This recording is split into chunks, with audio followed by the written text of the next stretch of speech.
بين رسالة أزقال سلام المرشدكم بوري شيخ معشوق وبايا أزيجيرة سجلينم تشتا مقوتيا سر شيخ معشوق شهيدة قلكي جينج أب أسد وأبلوك حيج كشتن دا 2002 رحمة لدوري بويا سيج معشوق وكي شيري تشالنك دراجي فيكي رنگ أو قائد حرب وجنگ هاشا طرف دايا دنگ معشو توي بطل الزمان أي نازك قلكي جوان شوتا تدا هرشا جهان تب صاحب أهل الإيمان خاطر بوي عفو مهات حين مديجي أب وفات رحمتك آبا فرات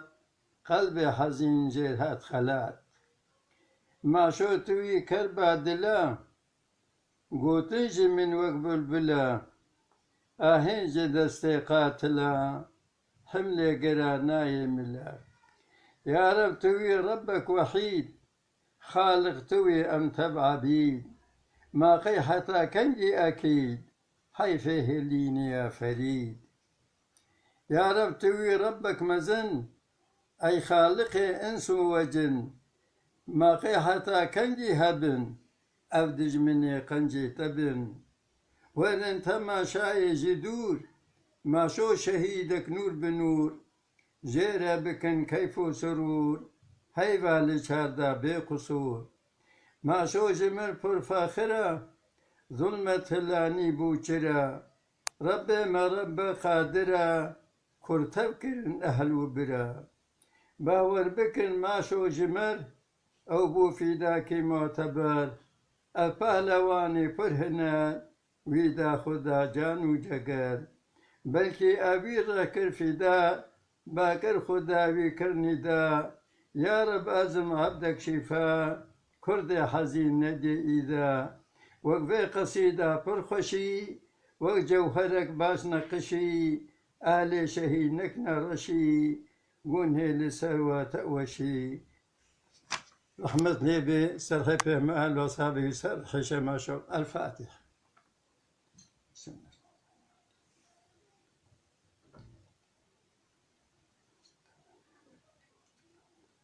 قيمة صلاة الذين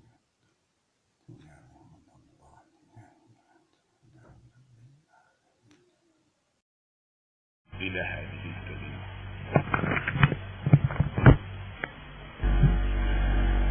الحمد لله نحمده ونستعينه ونستهديه ونستغفره ونتوب إليه، ونعوذ بالله من شرور أنفسنا وسيئات أعمالنا. من يهد الله فلا مضل له، ومن يضلل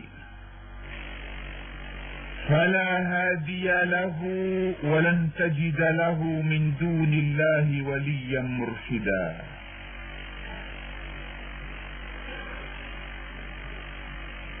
وأشهد أن لا إله إلا الله وحده لا شريك له، وأشهد أن سيدنا ونبينا محمدا عبد الله ورسوله وخاتم أنبيائه فلا نبي بعده. من رغب في سنة محمد وصل، ومن رغب عن سنة محمد غوى وخسر وضل وانفصل. اللهم فصل وسلم وبارك على هذا النبي الكريم صاحب الخلق العظيم، سيدنا وسيد الأولين والآخرين محمد، وعلى آله وأصحابه ومن سار على نهجه واتبع هداه إلى يوم الدين. أما بعد،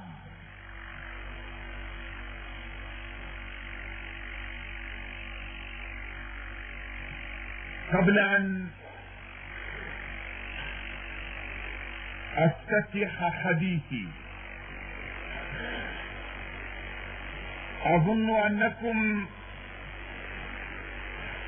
لا تحتاجون إلى من يلفت أنظاركم إلى ضيق مكانكم. إخوانكم في العراء وبإمكاني أن أقول تقدموا، لكنه ليس حلا لمشكلتنا.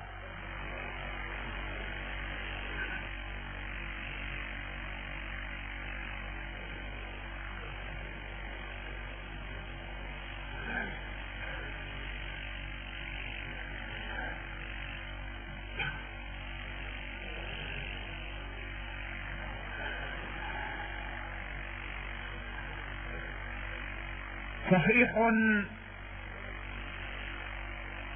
أن الشتاء قد ولى، لكن الصيف بحرارته اللاهبة قادم، والمكان لا يسعنا. وهذا المسجد كما ترون هو مشروع ضخم، لا يمكن لفرد أو أفراد أن يقوموا بواجبه. وسبق أن ناشدتكم أن تتحركوا، لا بتقديم تبرعاتكم، فهذا المسجد مجمع ضخم لا يبنى بعشرات الليرات التي أقدمها أنا وأنتم، يحتاج إلى جهد جماعي وجهد إعلامي من قبلنا جميعا. لا يمكن أن يقول واحد منكم إنه لا يعرف تاجرا أو لا يعرف مزارعا عنده شيء من مال الله، وبإمكانك أن تدل أن ثمة مشروعا هو ليس مشروعا بالمعنى الجامد، هو رسالة. هذا المسجد هو مركز رسالة. فإذا كنتم قد خرجتم من بيوتكم إلى هذا المكان القصر لإعجابكم برسالة هذا المسجد، فمن واجبكم أن تتحركوا جميعا لتتضافر جهودنا من أجل بناء هذا المركز. إخوة الإيمان والعقيدة، أوصيكم بتقوى الله وأحثكم على طاعة الله وأنهاكم عن معصيته، وأستفتح بالذي هو خير. يقول الله سبحانه وتعالى في محكم كتابه وفصيح بيانه: بسم الله الرحمن الرحيم، ألف لام ميم، أحسب الناس أن يتركوا أن يقولوا آمنا وهم لا يفتنون.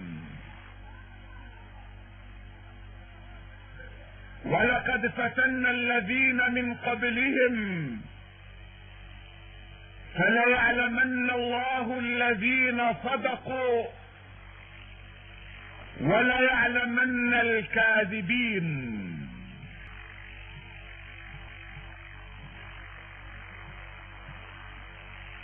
هذه الآية الكريمة التي افتتحنا بها أولى حلقاتنا في مسلسل الفتنة. أحسب الناس أن يتركوا أن يقولوا آمنا وهم لا يفتنون؟ ولقد فتنا الذين من قبلهم فليعلمن الله الذين صدقوا وليعلمن الكاذبين. واليوم بصحبتكم نفتتح بهذه الآية حلقة جديدة من حلقات مسلسل الفتنة، التي ربما طال هذا المسلسل عبر جمعات عدة. بدأنا بحلقاتها قبل الحرب على العراق، وعشنا مع حلقاتها أثناء الحرب على العراق، وها نحن بعد الحرب على العراق نعيش حلقات أخرى جديدة لنستخلص من الحرب والأيام التي مضت دروسا وعظات وعبرا لنا كأفراد ولنا كمجتمعات ولنا كشعوب ولنا كأمة إسلامية تعتبر نفسها صاحبة الرسالة الخالدة للعالمين.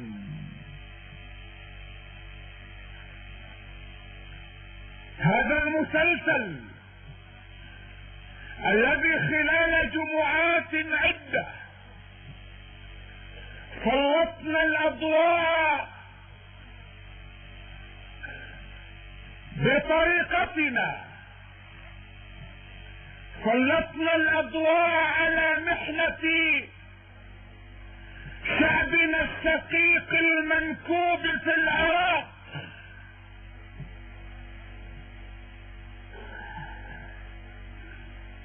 هذا الشعب الذي صب عليه الذل والقهر والظلم والاستعباد، مرارا باستيلاء طاغيته على مقدراته، ومرارا بالمأساة التي عاشها هذا الشعب أكثر من عقدين من الزمن، تقلب خلالها بين فتنة وفتنة، وعاش محنة بعد محنة، بدءا من استعمال الأسلحة الكيميائية فيه كما تستعمل في البعوض والذباب،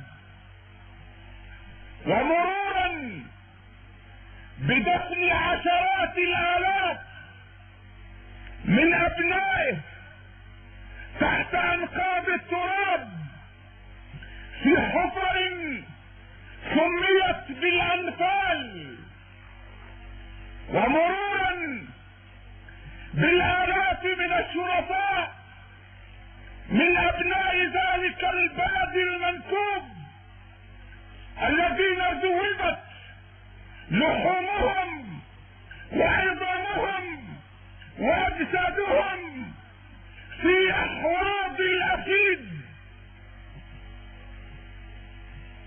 والآخرون كانوا سعداء الذين من عليهم النظام بإطلاق رصاصة الرحمة عليهم على ساحات محاكمه العسكرية دون تعذيب.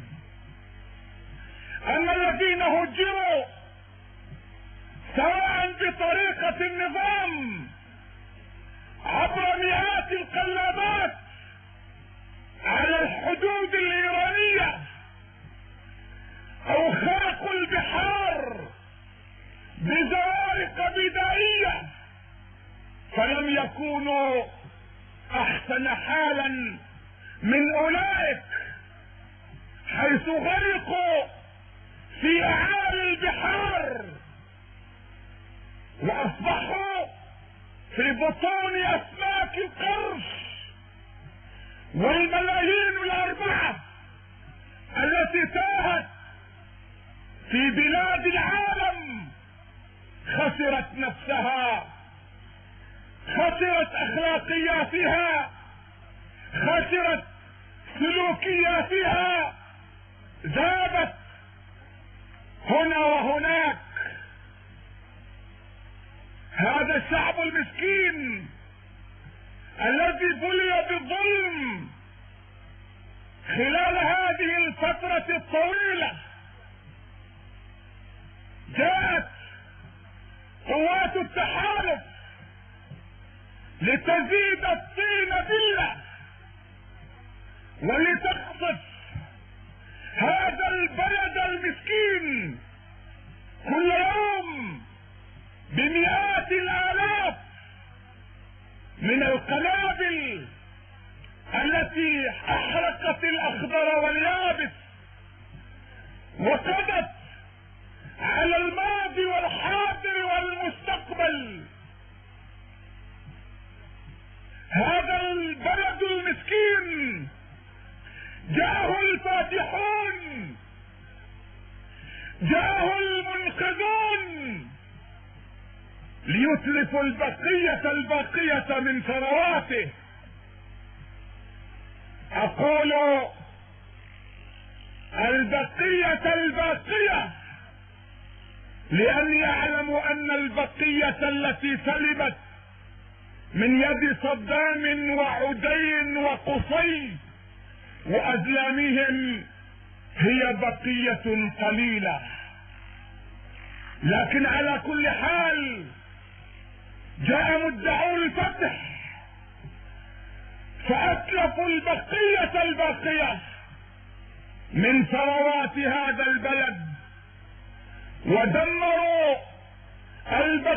الباقية من تراث هذا الشعب وحضارته، مما اصبح فيه العراق مهددا اليوم كشعب وفت في عضده كمجتمع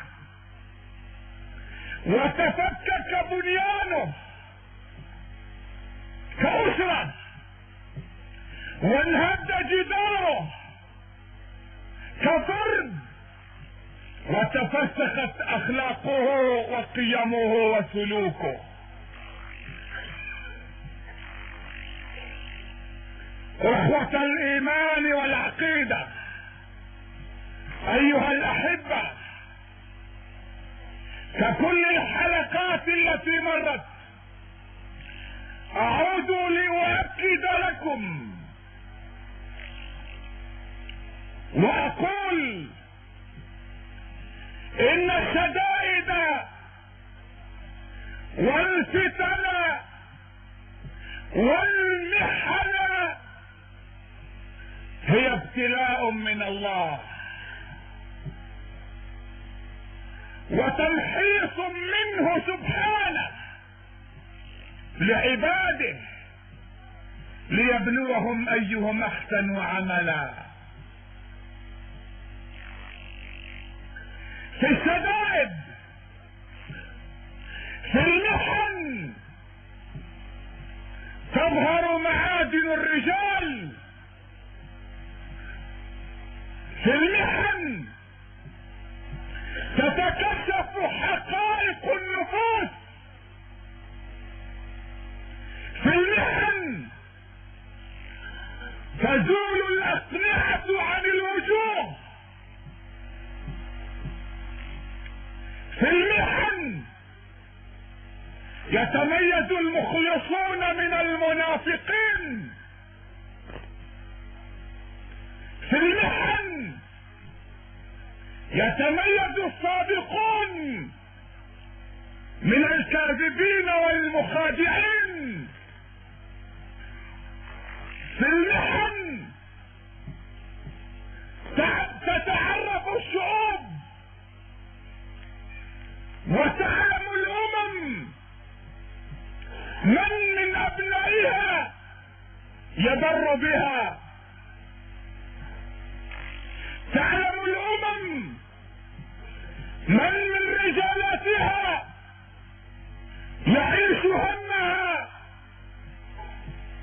يحيا من أجل آمالها،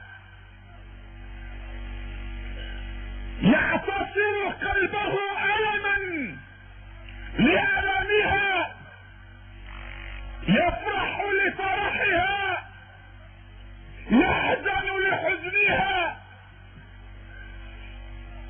وبالمقابل تعرف الأمم من أبنائها حقها، وتعرف الشعوب من رجالاتها كان يتاجر بقيامها أيام الرخاء، يدغدغ عواطفها أيام المنجزات، أيام الميزات، أيام رغد العيش. ولكن حين جاءت المحن، جاءت الشدائد، تنكر هؤلاء الأبناء لأممهم، لشعوبهم، ووجدت الواحد منهم يتبرأ من أخيه وأمه وبنيه وأبيه وصاحبته وبنيه وفصيلته التي تؤويه. لكل امرئ منهم يومئذ شأن يغنيه. ظنا من أولئك الرجال أن أهليهم وأقوامهم وشعوبهم أصبحوا يثقلون كواهلهم في وقت الشدة، ويحولون بينهم وبين الوصول إلى أهدافهم القذرة. لذلك تجده يتبرأ من أهله ويدوس على شعبه دون أن يبالي من داس. وكعادة الوصوليين يدوسون على كل شيء من أجل أن يصلوا. لكن أيها الإخوة، إن الرجال الأشداء والفتيان المخلصين والأمم العظيمة التي تشربت قواعد الإسلام وسلوكيات رسول الله صلوات الله عليه وسلامه لا تسجد ولا تنحني أمام العواصف. وكلما تأزمت المواقف واشتدت الفتن تلفت المخلصون من أبنائها فوجدوا حبل الله المتين الذي يزيدهم التمسك به طمأنينة في قلوبهم، يقظة في عقولهم، راحة في ضمائرهم، صفاء في نفوسهم شدة، في عودهم صلابة، في قامتهم شموخا، في جباههم عزة يقتبسونها من عزة الحق عز وجل. أيها الإخوة، إن الإسلام ما هزم في يوم قط. واسمعوا مني حتى لا يظن أحد منكم أنني اليوم أمارس دورا من أدوار هذا العصر التي كان يمثلها الصحاف ببراعة. لا أتحدث عن خيال. الإسلام ما هزم قط، والدعوة الإسلامية ما هزمت في مرحلة من مراحل تاريخها. ورسالة الله إلى البشر ما هزمت في معركة من معاركها منذ أن أرسل الله أول رسالة وإلى أن يرث الله الأرض ومن عليها. الإسلام ما هزم. نعم، قد تجدون دولا هزمت، حكومات هزمت، جيوشا هزمت تتسمى بأنها دول إسلامية، جيوش إسلامية، حكومات إسلامية تستعمل شعارات إسلامية أيام المحن، تستعمل مصطلحات إسلامية أوقات الشدة من أجل أن يغسلوا بها أدمغة البسطاء منا، وحتى ينتزعوا من أمثال أستاذنا الدكتور البوطي شهادة لها بأنها حكومات إسلامية فرع العتبات المقدسة. أما أن تكون حكومة العراق حكومة إسلامية فسأتحدث عنها، ولكن أما أن تكون راعية للعتبات المقدسة فنعم وألف نعم، لأن أمثال هذه النظم ترعى فقط أمواتنا، ترعى العتبات المقدسة لتتاجر بها. أما أحياؤنا فلا قيمة لنا عندهم، ولا نستحق حتى طلقة رصاصة، بل لابد أن ترش علينا المبيدات الكيماوية بالآلاف. لكننا إذا متنا مشوا بتعازينا وجنازتنا وضربوا على صدورهم وأنشأوا على قبورنا عتبات مقدسة.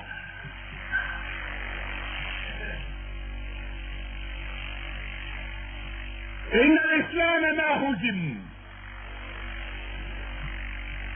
ولأضرب لكم مثالا قبل أن أنتقل إلى واقعنا الذي نعيش فيه.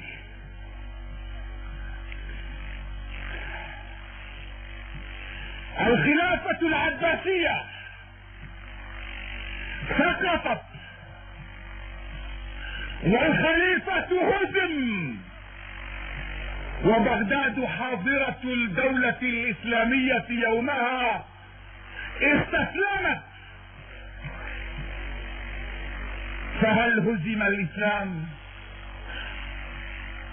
سقطت الخلافة، فر الخليفة أو قتل، استسلم الناس، سقطت العاصمة، ولكن لم تسقط راية الإسلام، ولم يستسلم المخلصون، ولم هزم الدعاة، بل تحركوا واعتبروا أن معركتهم الجديدة قد بدأت من أجل حماية المجتمع الإسلامي من الذوبان وعدم التأثر بثقافة المغول والتتار. وفعلا وبعد مدة يسيرة دخل التتار الغزاة في الإسلام، وهذا يحصل لأول مرة في التاريخ.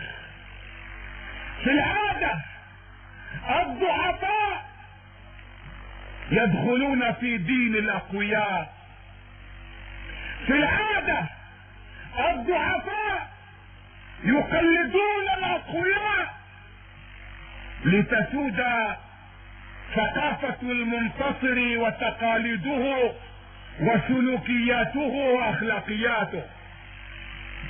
لكن مع الإسلام تتضارب المعلومات.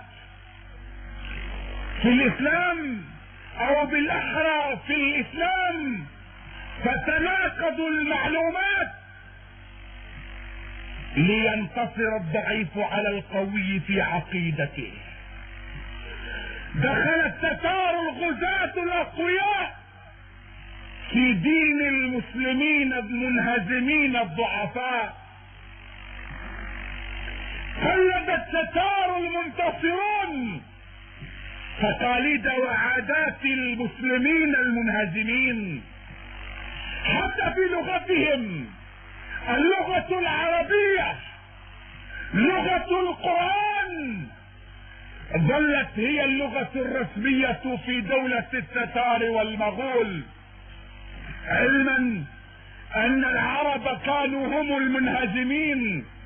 لكن إذا انهزم العرب لن ينهزم كتاب الله، وإذا انهزم المسلمون لن ينهزم ولن تنهزم قيم الإسلام ومبادئه.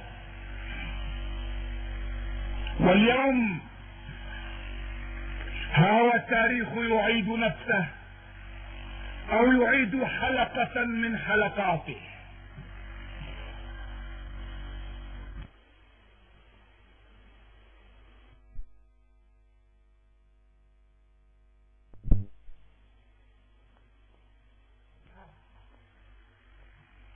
وإني لا أحلف لأطلب شهادة من أحد، إنما هو واجب كل مسلم، والذي بعث محمدا بالحق.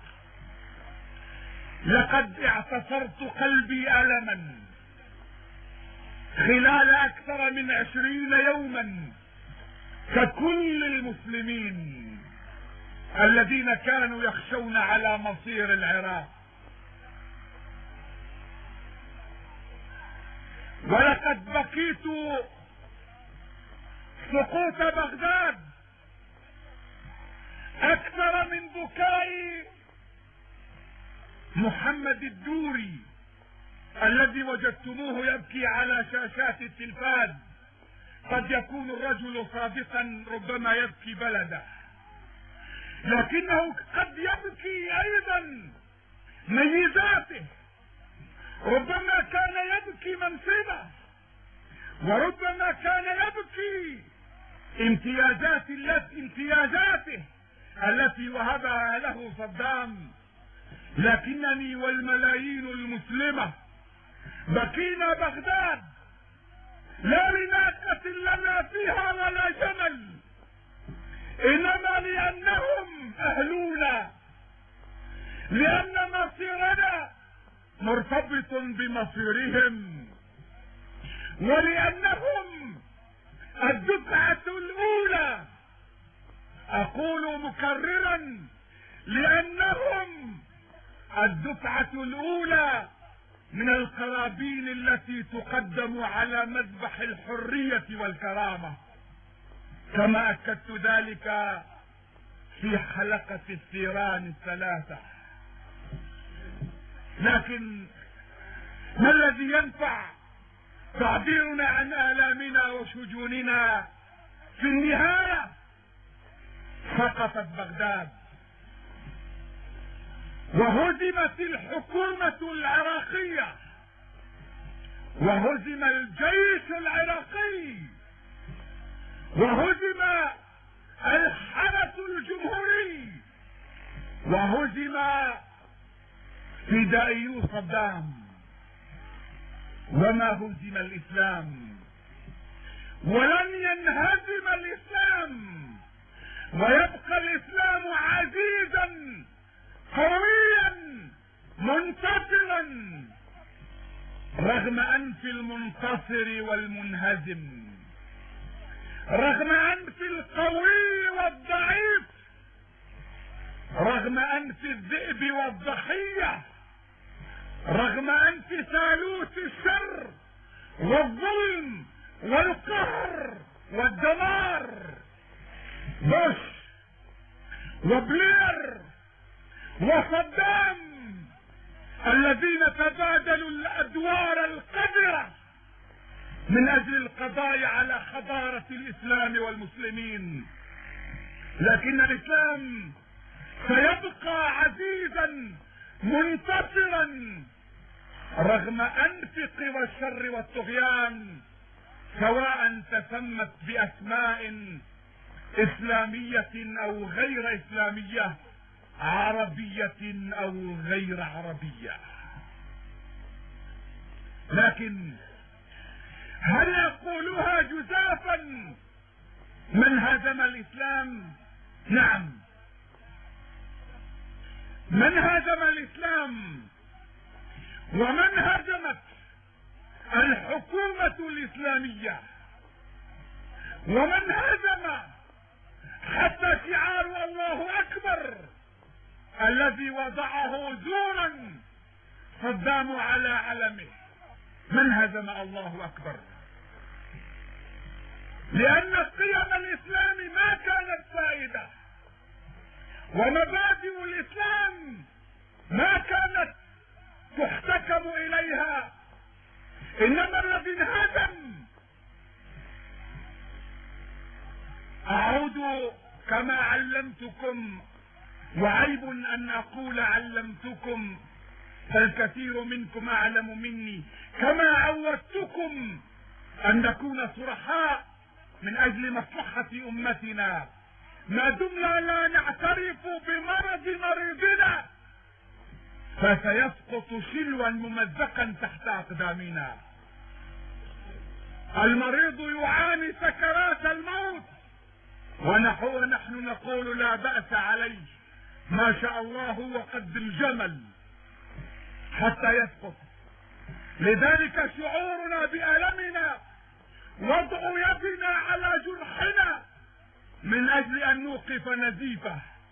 لذلك أقول إن الذي سقط في العراق ليس هي الحكومة الإسلامية سقطت، إنما التي سقطت هي حكومة صدام التي أسسها على مبادئ ميشيل عسلف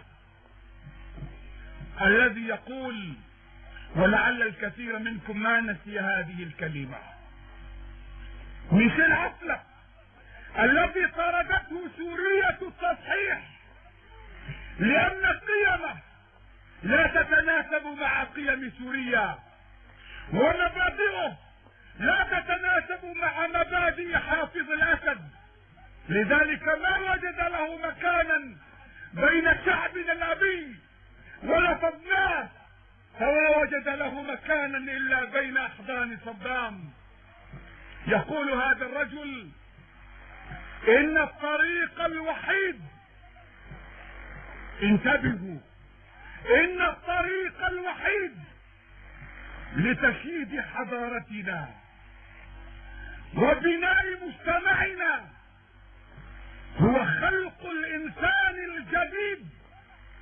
الذي يؤمن أن الله والأديان والإقطاع هكذا ثالوث الشر لعله ونقل الكفر ليس بكفر. بناء الإنسان الجديد الذي يؤمن أن الله والأديان والإقطاع وكل القيم التي سادت مجتمعنا سابقا كلمات يجب أن تحفظ في متحف التاريخ. من الذي حفظ في متحف التاريخ؟ الإسلام الذي لا زال على منبره يتحرك، أم ذلك الرجل الذي أصبح اسمه مجرد كلمة قذرة في متحف التاريخ، وإن أعلن صدام إسلامه وصلى عليه 4 تكبيرات في إحدى مساجده.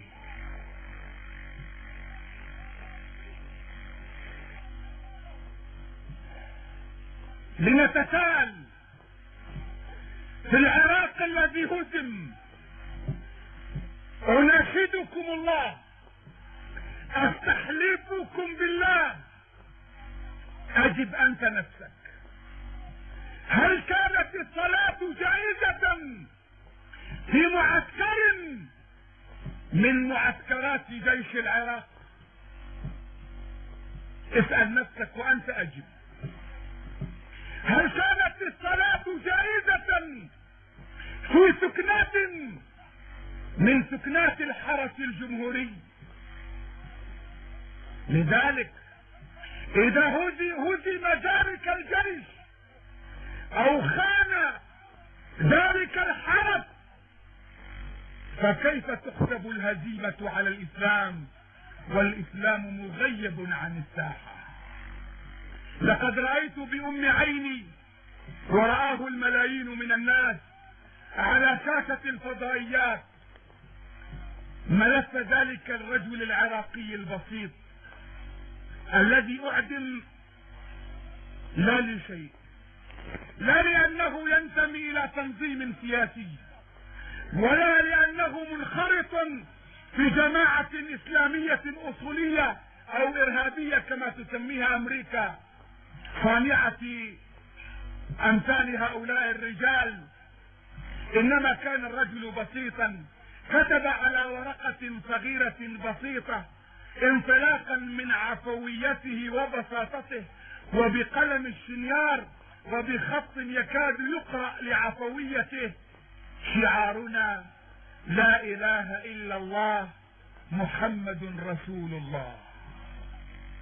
هذا الرجل كشف ملفه عبر الفضائيات على العالم، أعدم فقط لأنه كتب شعارنا لا إله إلا الله محمد رسول الله. فإذا هزم هؤلاء كيف تحسب هزيمتهم على الإسلام والإسلام محارب بأيديهم قبل أيدي أعدائهم؟ أيها الإخوة، لا أريد أن أطيل عليكم، نحن في فتنة عصيبة، نحن في فتنة تكاد تلفحنا نيرانها، والمطلوب من أمة الإسلام قاطبة وخاصة الأقربون فالأقربون. لذلك أتحدث من خلال هذا المنبر إليكم وإلى الشعب السوري كله. نحن أبناء شعب واحد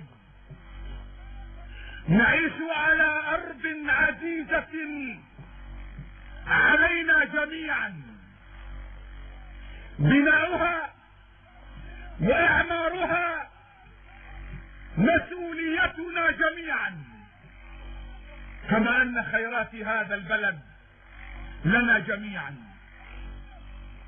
فإياكم أن يخترقكم فتان أو يخترقكم عدو او يحدث فيكم بلبلة. فنحن ركاب سفينة واحدة، اما هي ناجية فننجو جميعا، واما هي غارقة فنغرق جميعا. واياكم ان تسمحوا لأناس يخرقوا في جسم السفينة بحجة انهم يخرقون في نصيبهم، فالسفينة اذا انصب وانكب فيها الماء غرقت بجميع ركابها. نحن اليوم شئنا ما بين فكي كماشة، العدو من امامنا والعدو من ورائنا، الصهاينة في غربنا والمتفهينون في عراقنا، ونحن بين فكي كماشة. نراهن فقط على الله، فلنتمسك بدينه ولنعد جميعا الى كتاب الله الذي لا يأتيه الباطل من بين يديه ولا من خلفه، ولنسر وفق من منهج رسول الله صلوات الله عليه وسلامه الذي تركنا عليه محجة بيضاء ليلها كنهارها لا يزيغ عنها الا هالك. فإياكم والعصبية، فقد سماها رسول الله منتنة، قال دعوها، دعوا العصبية فإنها نتنة، دعوا العصبية فإنها نتنة. وقال فيما معناه من قاتل تحت راية عمية او راية عصبية فقتل فقتلة جاهلية. يقول الله سبحانه وتعالى يا ايها الناس انا خلقناكم من ذكر وانثى وجعلناكم شعوبا وقبائل لتعارفوا ان اكرمكم عند الله اتقاكم. جعلناكم شعوبا وقبائل لتعارفوا لا لتتنازعوا ولا ليستبد بعضكم ببعض، انما لتعارفوا ان اكرمكم عند الله اتقاكم. لا فضل لعربي على اعجمي ولا لابيض على اسود الا بالتقوى. الناس سواسية كاسنان البشر وانما يتفاضلون باعمالهم. فاياكم والفرقة فانما يأكل الذئب من الغنم القاسية.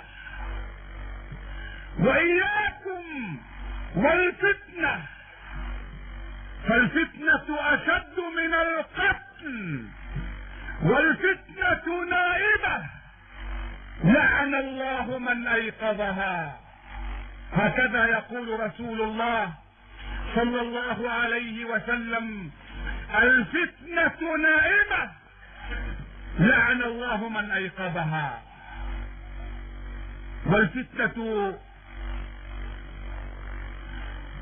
توقظ بطرق عدة. لولا اني حريص على بلدي ولولا اني حريص على شعبي لضربت صفحا عن بيانه، لكن لاننا ركاب سفينة واحدة نغرق معا وننجو معا اضطر لان ابين كيف توقظ الفتنة حتى تكونوا حذرين. الفتنة توقظ ونارها توقد بطريقتين. طريقة جلية واضحة ظاهرة، وطريقة مستورة خفية ملغمة ومن وراء الكواليس. فالتحريض على الفتنة بالطريقة الجلية أن آتي إلى زيد وأحرضه على أخيه عمرو، وهذه طريقة يعلمها كل الناس وبإمكانهم أن يحذروا منها. أما الطريقة الخفية فأن آتي إلى عمرو مباشرة وأسبه وأشتمه وأهينه عله يتهم أخاه زيدا أنه هو الذي حربني، فأوقد بطريقة غير مباشرة نار الفتنة بين زيد وعمرو. ولأضرب لكم أمثلة حصلت أمام أعيننا في هذه الحرب، وإن شئت قل في هذه المأساة. الفتنة الظاهرة أن تأتي مؤسسة، تأتي دولة، يأتي رجل فيخاطب العربي بقوله: أنت عربي من سادة الدنيا، كان خليفتكم يقول للغيمة: أمطري أن شئت فإن خراجك سيأتي إلي، وأنت إذا لست كباقي الشعوب التي تعيش معها. هذا تحريض واضح للعربي ضد إخوته. أما الطريقة الخفية فهي التي استعملها ذلك المعارض العراقي القدم الذي سمعتموه على الفضائيات يقول: إنني أخجل أن أسمي نفسي عربيا أو أن أنتسب إلى العروبة. هذا تحريض خفي ليحرك مشاعر معينة بين أفراد الشعب الواحد. وبالمقابل قد تأتي دولة، تأتي مؤسسة، يأتي أفراد ليخاطب الأكراد أو الأتراك بنفس اللهجة ليحرضوهم على إخوانهم العرب، ويحرضوهم ليعالجوا الخطأ بالخطأ ويطفئوا النار بالنار، فتحترق الأمة كلها وتغرق السفينة بجميع ركابها. والطريقة الخفية التي استعملت أن تأتي لتشتم الآخرين، ومع الأسف وقع فيه أستاذنا الدكتور البوطي يوم قال: إني أضع نسبي تحت قدمي. إنه تحريض للبسطاء من طريق خفي، لكن الله أعان واستطعنا أن نفهم الناس أنكم ركاب سفينة، وأن أمثال هؤلاء يصطادون في الماء العكر، علموا أم جهلوا. لقد ألب قلوب الناس على بعضهم، أوغر صدورهم، وما خدم الوحدة الوطنية التي نسعى إلى ترسيخها خلف قيادتنا وبتوجيهات رئيسنا الدكتور بشار الأسد. نعم، ما خدم في مقولته هذه وبإهانته هذه للناس لشريحة من أبناء شعبنا، ما خدم الوحدة الوطنية أبدا. وعلى العكس أبعد الكثير من شبابنا عن دينهم وعقيدتهم، ظنا منهم أن هذه هي فكرة إسلامنا مبادئ ديننا. ومعاذ الله أن يأمر الإسلام بإهانة أحد، معاذ الله أن يفرق الإسلام بين أعجمي وعربي وأبيض وأسود. سألني أحد الشباب: أنقل سؤالكم للحقيقة، يقول لي: أليس الدكتور البوطي عالما من علمائكم؟ قلت: بلى. أليس داعية من دعاتكم الإسلامي؟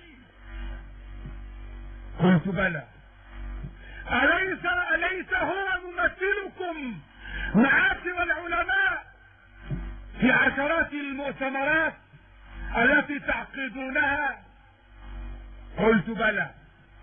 قال: فهو إذا يجسد مبادئكم، يتحدث باسم إسلامكم، ولو كان في موضعه، انتبهوا إلى الضرر الذي أحدثه، ولو كان في موضعه أبو بكر وعمر وعثمان وعلي لما قالوا إلا الذي قاله الدكتور، لأن هذا هو إسلامكم.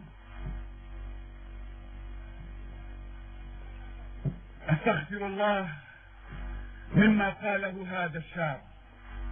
وقلت لكم القاعدة الشرعية: نقل الكفر ليس بكفر. وأستغفر الله أيضا مما قاله أستاذنا الذي أحرج نفسه وأحرجنا معه وأحرج منابرنا معه، وكان بغنى عن كل هذا.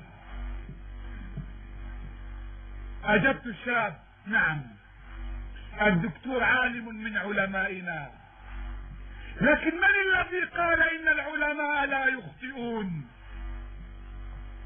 الدكتور داعية إسلامي من دعاتنا، لكن من الذي قال إن الدعاة معصومون؟ أخرجوا هذه الخرافات من أذهانكم، تحرروا من العقيدة الباطلة التي تربيتم عليها، والتي من خلالها اعتقدتم أن العلماء يستمطرون أحكامهم من السماء ويشرعون بناء على وحي من الله، لا وحي بعد رسول الله صلوات الله عليه وسلامه. وما منا من أحد إلا أخطأ وأصاب، وما منا من أحد إلا رد ورد عليه، إلا صاحب ذاك القبر سيدي رسول الله صلوات الله عليه وسلامه. وللحقيقة أقول: إياكم أن تعتبروا وتحسبوا موقفه موقف العلماء، فالعلماء جميعا مع الوحدة الوطنية لهذا البلد، بغض النظر عن اختلاف لغاته، أعراقه، طوائفه، مذاهبه. وإياكم أن تحسبوا راية على قيادة بلدنا بحجة أنه يحظى بمكانة. طبيعي أن يكون أمثال هؤلاء العلماء يحظوا بمكانة لدى قيادتنا، لكنهم لا يعبرون إلا عن آرائهم الشخصية، وأخطارهم محسوبة عليهم وحدهم. أما قيادتنا الحكيمة الشابة في همتها، الشيخة في حكمتها، هذه القيادة لا تفرق